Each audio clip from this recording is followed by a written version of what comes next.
So in this video I'm going to be going over how to complete all the foundation challenges in Fortnite, literally every single challenge for every single reward related to the foundation. I'll remember to put some timestamps in the description so you can scroll along the video and see where each challenge is going to be. And yeah, I'm just gonna hop straight into it. To visit Mighty Monument, a 7 Outpost, and Sanctuary.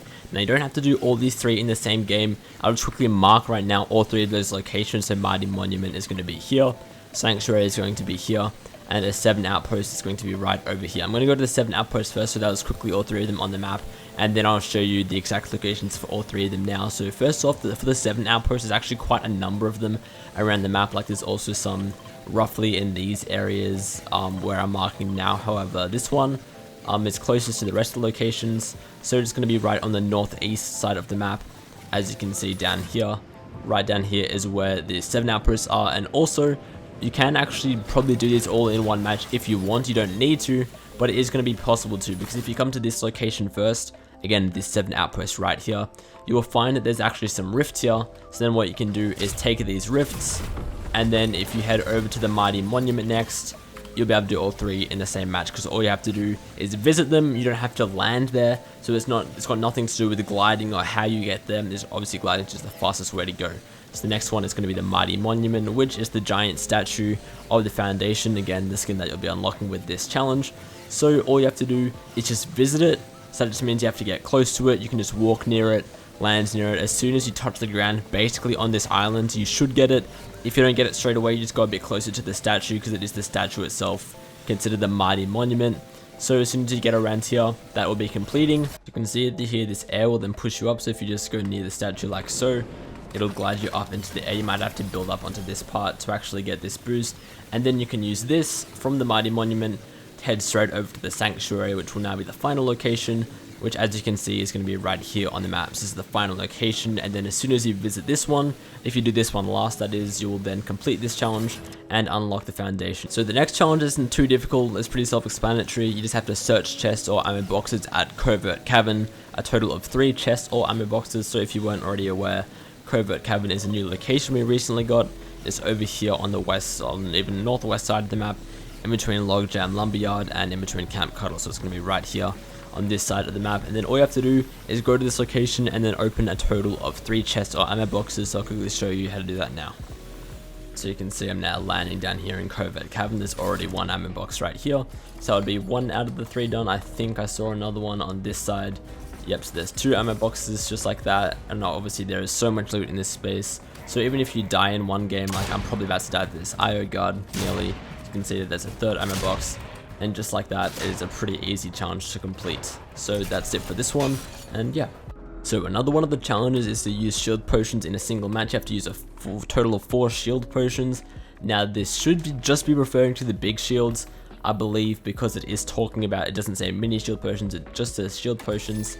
So there is a chance that only big shield potions are going to count for this. May as well try minis as well, but just honestly hope for the worst and see if the best does end up playing out. But if you can get into the vault, obviously that's not something that everyone is going to be able to do, but I would recommend trying to do that, because there is so much loot you can get here between not only all of these launch pads, but then also these ammo boxes as well. Those will give you shield potions.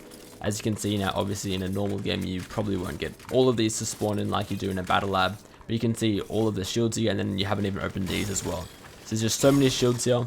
And then what you can do, so you actually like take enough damage with these shields, is just take all your shields and then go back out to where the IO guards are. I'm gonna make sure I got all the big shields that I can. So I'm back here.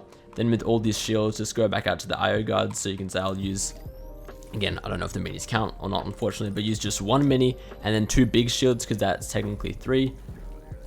So you can see there, that's now 3 shields that I've used. Again, assuming the minis work, there's a chance that they don't. And then just go find an IO guard and deal a bit of damage to them. So you want to come to somewhere where there's an NPC like Covert Cavern, so that the NPC can damage you, and then you can just run away from them. So I think I heard an IO guard up here somewhere before. And whenever you find the IO guard, just pickaxe them a little bit, and then eventually they will hit a shot on you. Eventually, keywords you can see there, is now damage me for a lot, and then I get to use all these shields again.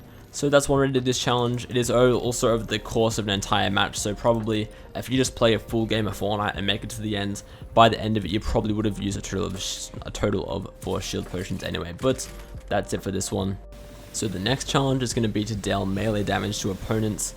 Now this should work on IO guards because they are opponents. That's what I recommend you do, is come to somewhere like Covert Cavern where there's IO guards, and then just hit them with your pickaxe 5 times. It should be pretty easy to do, and then you can just kill them with the gun afterwards. And then even if it doesn't work on the IO guards, honestly somewhere like Covert Cavern is probably your best bet, or maybe Tilted Towers where there's a ton of people there, and then you can just land on someone and chances are you'll be able to kill them very quickly.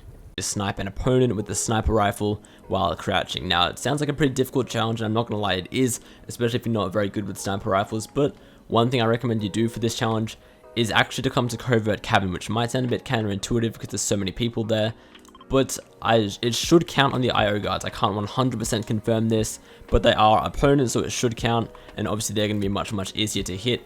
And also, there's so much loot here, you're going to have a higher chance of finding a sniper rifle, but if you aren't able to find one here, you can also go to the NPC who spawns over here, and you can buy a sniper rifle from him. Now it is very expensive, mind you. I think it's exotic and like 600 gold, but that is one different option you can do. So again, I recommend you come to Covert Cavern and then try shooting the IO guards, and just make sure you're crouching. As you can see there, I'm crouching. So just doing that would complete this challenge. You just have to snipe them while you're crouching. Now if it doesn't count on the IO guards, even then I don't think it's going to be too difficult, even if you're not very good with the sniper, because I'll show you what you can do. You just want to come out into the main area up here.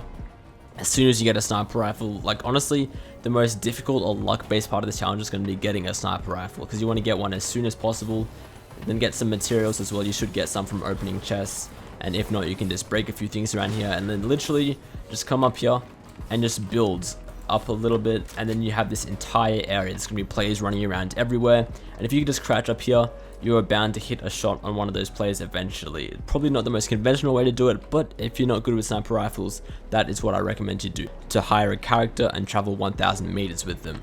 Now this does sound pretty difficult, and it is, but there is a little bit of a glitch which you can use. Not so much a glitch, but just how the NPCs work once you hire them. There's something that you can do to make them follow you a lot easier, because if you go a certain distance away from them, eventually they will just teleport to you. So what you can actually do is go onto a quad crasher, and then they'll just keep following you even though you're driving away really quickly. So where I recommend you come for this challenge is going to be at this location right here, northeast of Covert Cavern. You can see that is where it is on the map. That's where I put my marker.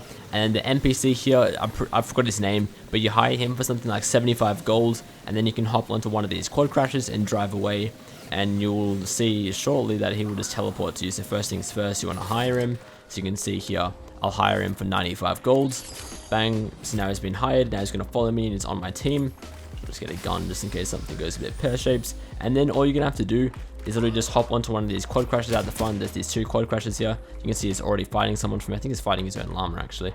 Then all I have to do, I'll leave a marker here so you can see how far I've gone, is if I just drive off in this direction, he's going to start following me first of all. And then if you look on the mini map in the top right, okay, like someone's actually shooting me. I've got to boost away now. If you look in the top right on the mini map, you can sort of see, I hope, that the little blue dot there is just following me, and then eventually he should just appear behind me. Now he's taking his time for the moment, but I'll just keep boosting away here and making more distance between us. And then maybe you have to hop off the quad crasher, because I know that it's happened to me before. They will eventually just teleport to you and catch up to you. Now it should count as traveling distance with them, because they're just programmed to just follow you the entire time. So eventually they will catch up to you. As you can, okay, so you can see right there, he just went super far. So now he's all the way back over there, and that's going to count as traveling more distance. So if you just quad crasher around, maybe even use a Spider-Man mythic or something like that after you've hired one of these NPCs. Okay, probably going over water here wasn't the smartest idea. But literally, you can see that it's working so far, and he's teleporting to me. I hope you guys can see that in the minimap in the top right where he teleported before. I don't know if the quality's good enough. You can see he just teleported again, and now he's all the way down there. So you can see if I just keep going, eventually he's going to teleport to me again, and there is no way that he'll be able to keep up with me, obviously, while I'm on this quad crasher. I'm about to run out of fuel. Hopefully I can get, okay, there's another player there. I'm just going to try and show you guys one more time. So you can see right now he's all the way over there where that white arrow is, and then if I just keep boosting away over this way, you can see now he's right behind me.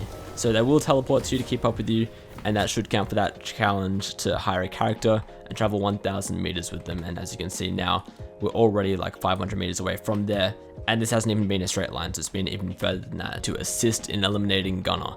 Now, Gunner is a new NPC which just got added a few days ago in the latest update to the Covert Cavern location, so you'll find him spawning around here. Now, I believe he has multiple spawn locations, but almost every single time I've found him over in this area.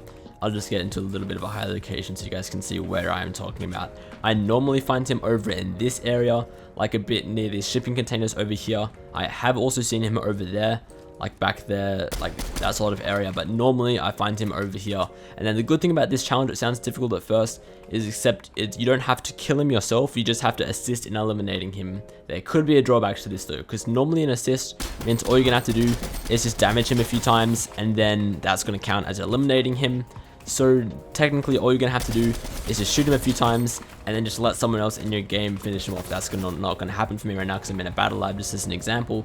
But if you just shoot him a few times and then leave and do your own thing for the rest of the game, when someone else kills him, it should count as an assist. One thing you just need to make sure you don't do when you're doing this yourself is you can't kill him, because the challenge isn't to kill a Gunner, the challenge is to get an assist on him. And then what you might also need to do, I'm not 100% sure about this, is you might have to do this in duos or something and then get your teammate to eliminate them. If it doesn't work, I would just try it in solos first and then just get them really low. As you can see, I've got him really low now, and just wait for someone else in the game to eliminate him. That should count as an assist because it is still an assist. But if that doesn't work, unfortunately, you probably will have to do it in duos. And just some tips, the MK7 assault rifle and the Stinger SMG are both very, very good for damaging him. And obviously, again, I've got him on 1 health now. So if I was in a normal solos game, anyone else would be able to shoot him once, and then I'd get that challenge done to get an assist in eliminating Gunner. Deal headshot damage to players with common or uncommon weapons is the next challenge. There's not really too much I can show you for this one, although there's a few things to point out. That it has to be either a green weapon or a grey weapon. It can't be any other rarity. It has to be either green or grey. It has to be headshot damage. And then also this shouldn't work on IOGARs, unfortunately, because it specifically says players and not just opponents. Somewhere I'd recommend coming to is somewhere that's contested right at the start of the game, like Tilted Towers or Covert Cavern, because right at the start of the game you're probably only going to be getting green or grey weapons anyway, and there's a lot of players around that you can headshot. So if you just like go up there with an assault rifle or something, there'll be tons of players around that you can just get headshots on. Next challenge is even easier, and that's going to be to deal damage to opponents from above with shotguns or SMGs. Very, very self-explanatory. You can only use SMGs or shotguns for this challenge, and you have to deal damage from above. So the really simple way to do this is, if you're fighting someone, just be above them, just build more and get higher than them. Or if you're fighting on level ground, just make sure you're jumping and then shooting down on them, so that it's going to make sure that you're above them, and then you'll be above them dealing damage to them, and that'll get progress towards that challenge done. To land at a 7 outpost, then finish top 10. Now, there are a few different 7 outposts across the map. There's one over here, which is the one I'm going to head to down here, but you can also find some like here. There's several of them across the map, and it doesn't matter which one you go to, you just have to land at it at the start of the match. I'm just going to go to this one as an example, but there are going to be a few of the different 7 outposts. So what you have to do is right at the start of your game of Fortnite, land at one of those 7 outposts, and then at the end of the game you have to finish top 10. So if you're really just trying to get this challenge done, and I think the reward for this challenge is the Rocket Wing Glider, all you have to do is just land it, and then you just want to play really safe. Literally just camp the entire game. It might not be the most entertaining Fortnite you've played, that's for sure. However, it will get you top 10 pretty easily. Just camp around in bushes, don't take fights, just wait until you get that top 10, and then you'll have this challenge done in no time. And then last but not least, the final challenge that they give us is to complete all the foundation quests. But if you've gotten to this point and completed all the other challenges that have been over in this video, you would have gotten this one done anyway. So that's it for this one. If you guys have any more questions about anything that I covered in this video, comment it down below and I'll do my best to get back to you on that. Otherwise though, that's it from me for now, and I will see you all next time. See ya.